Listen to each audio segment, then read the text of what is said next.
Hey everyone, it's Camber here with the Yo Pro No. I am sitting here today with Callee Miles, 26-year-old actor plus. She's going to get to that in a second, from Pittsburgh, Pennsylvania.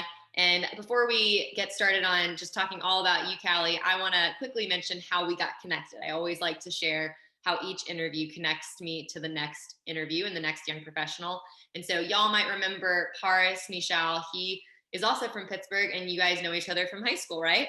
Yes, we do. He is one of my best friends. He moved over here from the UK in our junior year, and we became fast friends. And he's like my brother. I love him to death. So it was And he great that is he got us quite connected. the connector. So he is, you might recognize that name because he has connected us to several Yo Pros over the past year. And so I'm just really grateful for him. But Callie, thanks so much for being here today.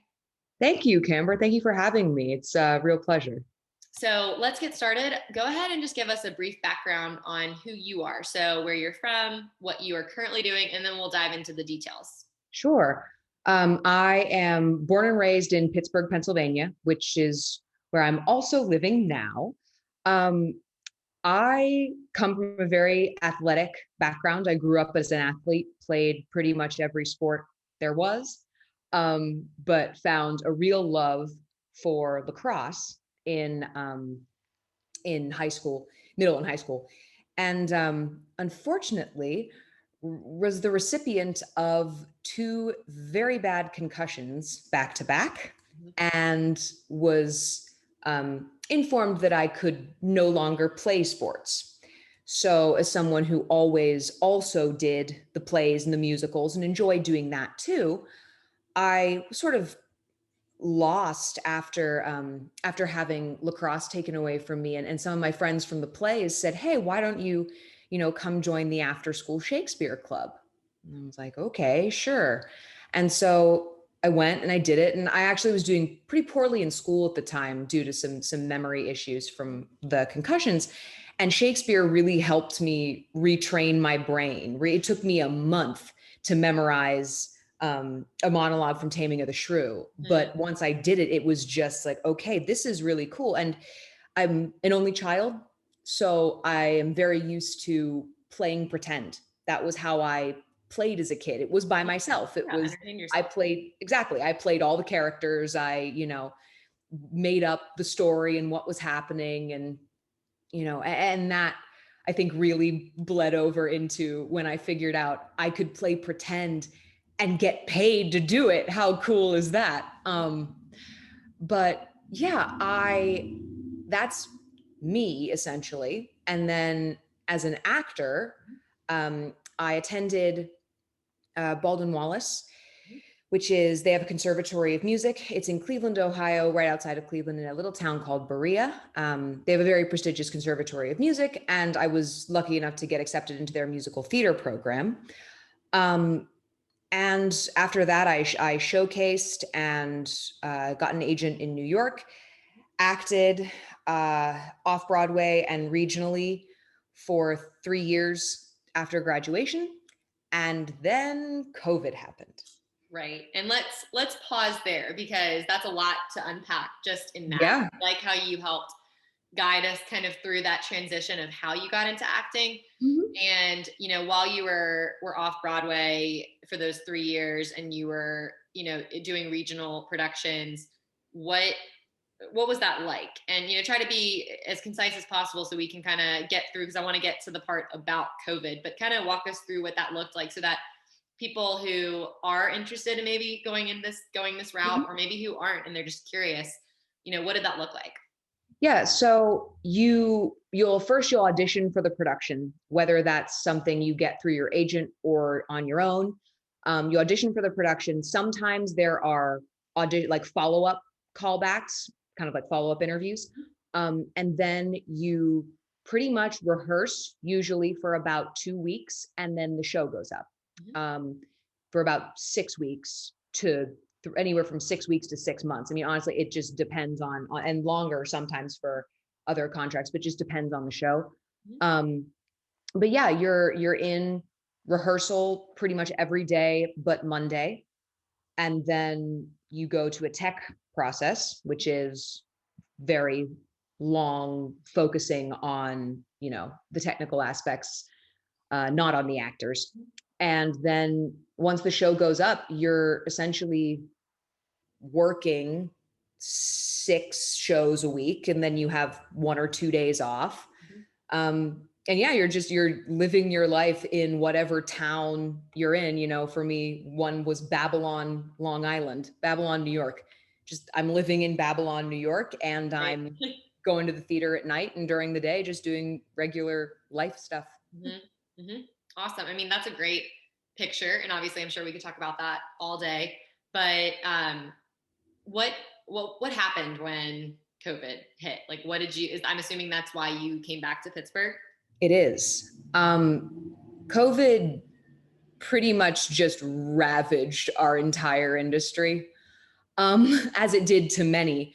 But the performing arts is one that took a very hard hit. Um, I mean, we were all pretty much mostly forced to, give up our homes and apartments and leave because either, financial reasons, we could no longer afford to pay our rent with no work, and then safety reasons because those big cities were hot spots. And it just it really hit us hard, Yeah. Camber. They did a map actually at one point of all of the kind of they focused on Broadway actors, but if you add in off Broadway and regional and off Broadway, and you add in all those actors, they just did a map of from New York and LA where they all moved to, and it's a really fascinating spider web. Hmm. That's actually a little bit of an exciting spider web to me, Hmm. because I love the idea that, a family from a small town in Wisconsin doesn't have to spend, half their life savings to go to New York for a weekend of, arts and culture or whatnot. They can, you know, if you get these, high quality, very talented performers, designers, directors, producers in all these smaller markets in Pittsburgh, in Milwaukee, in, Phoenix, like wherever you are, it's like you get these high quality people there instead of all concentrated on either coast, and you get to bring I'm hoping for a renaissance in American theater Yeah, of that's a bringing really back. interesting perspective that I would not know, and I'm not ingrained in that industry. But Sure.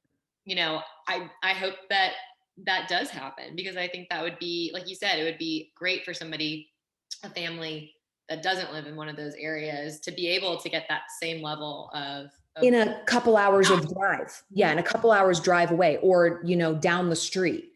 Right. And that's, I think, is really important, because that's what the point of acting is, of theater, of film, whatever it is. The point is getting the story to the people, making it accessible. Right. And I like that, getting the story to the people. yeah. And that's, I mean, that's what you're doing. So tell us what it's been like. Obviously, we know what the problem was, we know what happened, but what has the past year plus looked like for you, because you haven't been able to be, doing what you normally would be doing? Yeah, so a whole lot of treading water, a whole lot of what I'd call couch catastrophizing. Um, and Zoom theater. Zoom theater is very interesting because you're all in your little box next to each other. And there are a couple ways of doing Zoom theater. You either are making eye contact with the camera, and that's you and me in a scene together. Or if you can align our boxes next to each other, I'm talking to you here and you're talking to me here, and it looks like we're talking, but the Right. truth is I'm looking at nobody. So Like a either, headache. yes, either way, it I'm so glad we're doing it. I'm so glad we found this workaround, and we're continuing to make art, and we're a resilient bunch. We really are. But you know, it does, from a craft standpoint, it does take a little bit out of acting, because you can't have little shared glances with people on stage, and you can't have like an eye roll with another character Mhm. and have it be, because if you're watching it on Zoom, you don't know who that was directed to, and you Right. don't know. So it's all just exactly on the lines with the dialogue, which is Mhm. fine, but it does take some of that nuance out of it. Yeah, no, absolutely. That's such an interesting world to live in. I do have some friends that are in theater, and I know it's just been a tough year. So, kudos to you for all that you've done. I'm sure it has been challenging. Moving forward, what is in the cards for you next? And it's okay Yeah. if you don't know. So I'm in Pittsburgh now and thinking of being here for at least a little bit. It's a cool market when things are up and running, and we're starting to see things open up a little bit. Right now, I actually am making my LA theater debut at Ghost Players Theater Mhm. as Elmire in Tartuffe over Zoom. Okay. Over So Zoom. in Wow. my Pittsburgh basement, I am making my uh, LA theater debut. Wow, and that's something I wanted to ask, what are some of the characters? Like what are your favorite characters to play? Sure. I'm a bit of a justice warrior for characters, Mhm. for people I feel like haven't gotten a fair shake. I loved playing. My favorite character I've ever played was Eponine in Les Miserables. Oh, love Um, that. Love Les Mis. I just hate when she's played all meek and Mhm. mousy, and I'm like, guys, she's in a gang. Like she lives on the street in the middle of the worst cholera epidemic in Uh-huh. recorded history at the time. If she were a wimp, she would be dead in a ditch. Right. So, I love playing. I call my other women, I call them Tootsie Pop girls, Mhm. where they're soft on the inside, hard on the outside. Mhm. I love them. I really like playing uh, strong, smart women. And I think a lot of women, I would consider, Juliet a strong, smart woman. And there are others that want her to not be that. And yeah, but those are kind of my Thank you for favorites to sharing that. I, play. I had to ask while we were on. Of course. All right, and one of my other questions, and I know I'm mindful of time here, but this is something that I always am curious about if you get into theater and the arts, finances. You had mentioned a little bit before, like just the Mhm. financial situation, during COVID, a lot of people did have to leave. Yeah. What is that like for somebody who might be interested in getting into this industry? If they're interested in, I think a lot of people are interested in financial security, but talk a little bit about that and kind of walk us through that. Yeah. So um, there are a couple ways you can go about that. One of my interesting facts is that arts and culture contributed $919.7 billion to the US economy in 2019. And so it is a viable career. It really is. It does take getting creative, because like any freelance work, you work for this little chunk of time, and then nothing, and then until you book another thing for a little chunk of time, or you can book. I mean, it's ridiculous. I do commercials and print modeling as well, Okay. and so it's hilarious to see, oh, well, I did this, production that had a bunch of character work and line memorization, and I worked on it for months, yet I make more in one day of smiling and holding an umbrella and Yeah. saying one line, which is hilarious to me. Yeah. But it's you do that kind of stuff to support yourself. You have Yeah, you what's have to. called Mhm. a survival job oftentimes, you know. But one of your questions that you said on the that you mentioned before was things that I would want someone to know about acting. Yeah.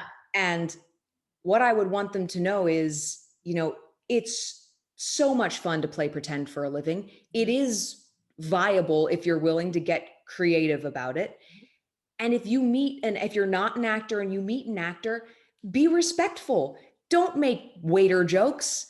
Don't, like, just don't do it. I feel like it's a criminally misunderstood career in the US. because it doesn't have, it's not a salaried position. Right. And But that's not why I'm all, glad you brought that up. And I'm sorry to interrupt. Keep oh, going. you're fine. I say, but not all positions are. Like they're outside of the arts, not everything is a salaried position. Yeah. And so it's essentially if you're going to school to study acting or theater or dance or voice or whatever, you're going to trade school. You're going to trade school. You're coming out of it to do this trade. Mm-hmm. If no one needs this trade right now at this, there are also a million, you hear the stories about, you didn't get the part because you were too tall or because you looked like the person's, ex-spouse or whatever.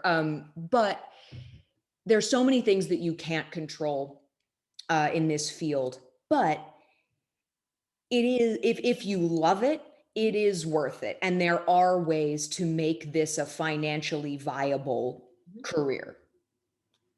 Thank you for explaining all of that. And I think your point about it's like a criminally misunderstood industry is really powerful. And hopefully that, people who are watching this or listening to this will maybe take the leap if they are interested and maybe just finances were a concern, because I think that's a very valid, point that is because of the way that society views the industry. It's important to kind of pull back those myths. So I think that's really important. And you answered, one of the questions that I was going to ask next was what would you want to tell people going into this industry? And so I think just in the interest of time, I want to know from you, Callee, one, what do you do outside of work? Because work can't be your whole life.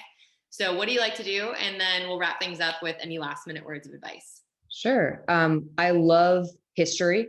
I'm a huge history dork. You have to be when you're playing all these parts, Yes. So I love documentaries. I love I love taking class and reading and learning about history. I love going to places like Colonial Williamsburg where it's like live, not necessarily reenactments, but like frozen in time locations, museums, living history museums, I guess is what they're called. I love baking. I call myself a good amateur baker. Okay. Good amateur baker. A good amateur baker. And then this is still work, but outside of acting, I'm also a singer and a dancer. So I do that kind of stuff and keep practicing those skills. And yoga, I do CrossFit. Awesome. Wow, you're a jack of all trades. I want to learn a martial art. I'm looking around. I did some Krav Maga and I'm looking around for other ones that I could pick up. I kind of am a jack of all trades. I mean, it really sounds like it. I enjoy doing a great variety of things, which does tie back to my work actually, because I can play a great variety of people. Play all these parts. And I think that's a really great point that you're making. I mean, it's fun to play pretend for a living and you can do that, but you can also have these really passionate, interests. And I think cool. If you're going to be an actor, you need to have things outside of acting that fuel you and that make you feel good, because they're kind of wrapping it up with the last words of advice. There are a lot of days in this career when you don't feel good. And you need to have other things that you can do when, you don't feel great about that audition, or, it's you officially, we don't hear back from people when we don't get something. If you hear nothing, that means you didn't get it. And when you kind of reach a certain time frame and you're like, oh man, that means I probably didn't get that job. You need something else to throw yourself into, as opposed to just sitting around and letting that eat you and turn into this rejection monster. And you can't do that. You got to have both the thickest and the thinnest skin. Yeah, I think your point about having something outside of work is applicable to almost every industry. Anything. Like for me, if I didn't have something outside of my development director job, I would only do that. That's just how I function. Yeah. And having different things to put your energy into, like Yo Pro No, makes me better in both areas. That's kind of how I view life. And so I think every time I interview somebody and they kind of give their last minute words of advice, 9 out of 10 times, it really does apply to most people. And so I think that's special because if people hear it enough, then maybe it'll start to sink in. Maybe it'll stick. Yeah, maybe it'll stick. Well, Callee, thank you so much for being on the Yo Prono today. It's been great getting to know you, and I'm looking forward to staying connected. Thank you, Camber. It's been great.